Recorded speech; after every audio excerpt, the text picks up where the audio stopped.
ജോസ് യൂത്തിന്റെ നിയോജക മണ്ഡലം സമ്മേളനം കടുത്തുരുത്തിൽ നടത്തിയപ്പോൾ സംസ്ഥാന സമ്മേളനം നടത്തിയ കരുത്ത് കാണിക്കാൻ മോൻസ് കേരളത്തിലെമ്പാടുമുള്ള കേരള കോൺഗ്രസുകാരെയും മലപ്പുറത്ത് നിന്ന് ലീഗുകാരെയും ഇറക്കി സമ്മേളനം വിജയിപ്പിക്കാൻ തീരുമാനം. കേരള കോൺഗ്രസ് മാണി വിഭാഗം കടുത്തുരുത്തിയിൽ വൻ റാലി നടത്തിയപ്പോൾ മോൻസിന്റെ ഉള്ളൊന്ന് പിടഞ്ഞു. ഒരുപക്ഷെ കടുത്തുരുത്തിയിൽ ഇന്നുവരെ നടത്തപ്പെട്ട യുവാക്കളുടെ റാലികളിൽ ഏറ്റവും വലിയ രാഷ്ട്രീയ സംഘം എന്ന് പറയാൻ സാധിക്കുന്ന മഹാറാലിയും സമ്മേളനവുമായിരുന്നു യൂത്ത് ഫ്രണ്ട് എം കടുത്തുരുത്തിയിൽ നടത്തിയത്.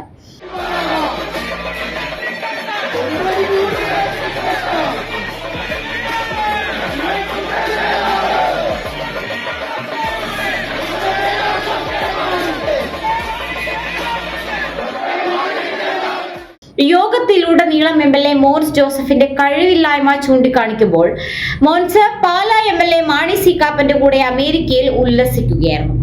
ഇവർ രണ്ടുപേരും ഇപ്പോൾ ഭയങ്കര കൂട്ടാണെന്നാണ് പൊതുജന സംസാരം. കാപ്പന് ഒരു വിഷമം വന്നാൽ ഉടൻ വിളിക്കുന്നത് മോൻസിനെയാണത്രേ. എന്നാൽ മാണിയുടെ യൂത്തന്മാർ നടത്തിയ പ്രകടനം കണ്ട് ഞെട്ടിയ ജോസഫ് വിഭാഗം ഇപ്പോൾ തങ്ങളുടെ സംസ്ഥാന സമ്മേളനം നടത്തുവാനുള്ള ശ്രമത്തിലാണ്. 3000 പേരെങ്കിലും പങ്കെടുക്കുന്ന സംസ്ഥാന സമ്മേളനമാണ് ലക്ഷ്യമിടുന്നത്.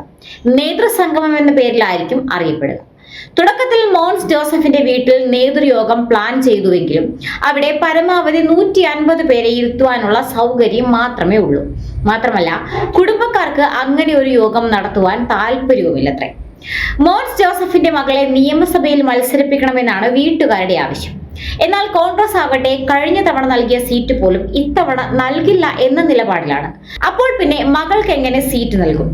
മോൻസ് മാറി നിന്നിട്ടാണെങ്കിൽ പോലും മകൾ മത്സരിക്കണമെന്ന അഭിപ്രായവും കുടുംബത്തിൽ നിന്ന് ഉയരുന്നുണ്ടെന്നാണ് പുറത്തു വരുന്ന വിവരം. അതുകൊണ്ട് തന്നെ സീറ്റിന്റെ കാര്യത്തിൽ ഉറപ്പ് ലഭിക്കാത്തത് കൊണ്ട് ഇനി മുതൽ വീട്ടിൽ ഒരു രാഷ്ട്രീയ പരിപാടികളും നടത്തേണ്ട എന്ന നിലപാടിലാണ് അവർ.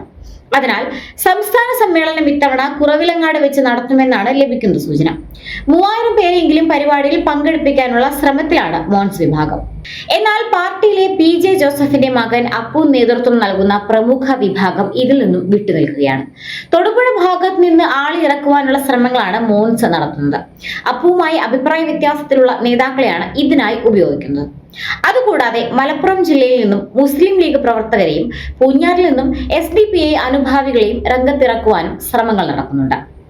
എങ്ങനെയെങ്കിലും ഒരു 3000 പേര് ഇറക്കിയില്ലെങ്കിൽ KM മാണി വിഭാഗത്തിന് മുൻപിൽ നാണം കിടന്ന അവസ്ഥയാകും മോൻസിനുണ്ടാവുക. മാത്രമല്ല, ജോസ് കെ മാണി എങ്ങാനും കടുത്തുരുത്തിയിൽ മത്സരിക്കാൻ ഇറങ്ങിയാൽ താൻ തീർന്നു പോകും എന്നുള്ള ഉൾഭയവും മോൻസിനെ അലട്ടുന്നുണ്ട്.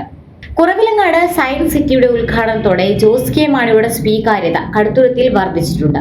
മണ്ഡലത്തിൽ നടക്കുന്ന ഒട്ടുമിക്ക പരിപാടികളിലും ജോസ് കെ മാണിയുടെ സാന്നിധ്യം ശ്രദ്ധേയമാണ്. ഇതോടെയാണ് മോൻസിന്റെ ഭീതി വർദ്ധിച്ചിരിക്കുന്നത്. കഴിഞ്ഞ തവണ സ്റ്റീഫൻ ജോർജിനോട് വിജയിച്ചത് കേവലം 4000 വോട്ടുകൾക്കാണ്. എന്നാൽ ജോസ് കെ മാണി മത്സരത്തിന് ഇറങ്ങിയാൽ ഇത് 4000 മറികടന്ന് ജോസിന് കടുത്തുരുത്തി പിടിച്ചെടുക്കാമെന്ന വിലയിരുത്തലിലാണ് രാഷ്ട്രീയ നിരീക്ഷകർ.